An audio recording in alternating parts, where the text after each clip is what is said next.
বাংলা ভাষাকে অপমানের প্রতিবাদে লাভপুর তৃণমূল কংগ্রেসের প্রতিবাদ মিছিল।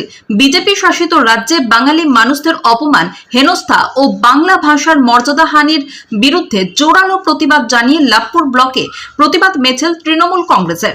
রবিবার লাভপুর পঞ্চায়েত সমিতির মাঠ থেকে মিছিল শুরু হয়ে লাভপুর সাহাপাড়া হয়ে পুরাতন বাসস্ট্যান্ডে মিছিল শেষ হয়। প্রতিবাদ মিছিলে বিভিন্ন স্তরের তৃণমূল কর্মীরা অংশগ্রহণ করেন। মিছিল শেষে একটি পথসভার মধ্য দিয়ে প্রতিবাদ কর্মসূচি শেষ হয়। এই প্রতিবাদ মিছিলে উপস্থিত ছিলেন বোলপুর লোকসভার সাংসদ অসিত মাল, লাভপুর বিধানসভার বিধায়ক অভিজিৎ সিনহা, লাভপুর ব্লক তৃণমূল কংগ্রেসের সভাপতি তরুণ চক্রবর্তী, লাভপুর পঞ্চায়েত সমিতির সহসভাপতি শোভন চৌধুরী, জেলা তৃণমূল কংগ্রেসের সহসভাপতি আব্দুল মান্নান সহ অন্যান্য নেতা কর্মীরা।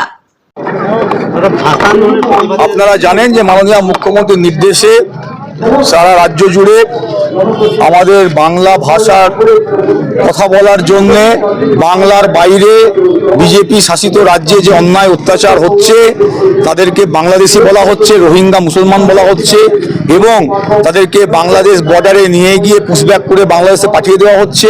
এর বিরুদ্ধে মাননীয় মুখ্যমন্ত্রী প্রথম এই ভাষা আন্দোলনের যে কর্মসূচি সেটা বোলপুর থেকে শুরু করেছিলেন এবং তারপর তিনি সিদ্ধান্ত দিয়েছেন, নির্দেশ দিয়েছেন যে ব্লকে ব্লকে এই ভাষা আন্দোলনের যে কর্মসূচি পালন করতে হবে এবং বাংলা ভাষাভাষীর বিরুদ্ধে অন্য রাজ্যে যে অত্যাচার চলছে তার বিরুদ্ধে আমরা এখানে কথা বলবো, আওয়াজ তুলব। আজকে আমরা ভাষা আন্দোলনের পক্ষে এবং বাঙালিদেরকে যে অত্যাচার করা হচ্ছে তার বিরুদ্ধে আমরা আজকে এখানে আন্দোলন করলাম এবং আমাদের এই আন্দোলনে আপনারা দেখতে পাচ্ছেন লাভপুর ব্লকে হাজার হাজার তৃণমূল কংগ্রেস কর্মী, সাধারণ মানুষ, বুদ্ধিজীবী, মাস্টারমশাই, কলেজের অধ্যাপক, ডাক্তারবাবু সবাই আজকে এসে সামিল হয়েছে। আমি লাভপুরের বিধায়ক হিসেবে লাভপুরের হাজার হাজার মানুষকে, বুদ্ধিজীবী সকলকে আন্তরিক অভিনন্দন, কৃতজ্ঞতা জানাই এবং এই কথা বলতে চাই যে আগামী দিনে ভাষা আন্দোলনের নিয়ে যে আন্দোলন হবে সেই সঙ্গে এসআইআর, যেখানে আপনারা জানছেন যে জোর করে নাম বাদ দেওয়ার একটা অপচেষ্টা চলছে, তার বিরুদ্ধেও আমাদের আন্দোলন চলবে। জয় হিন্দ।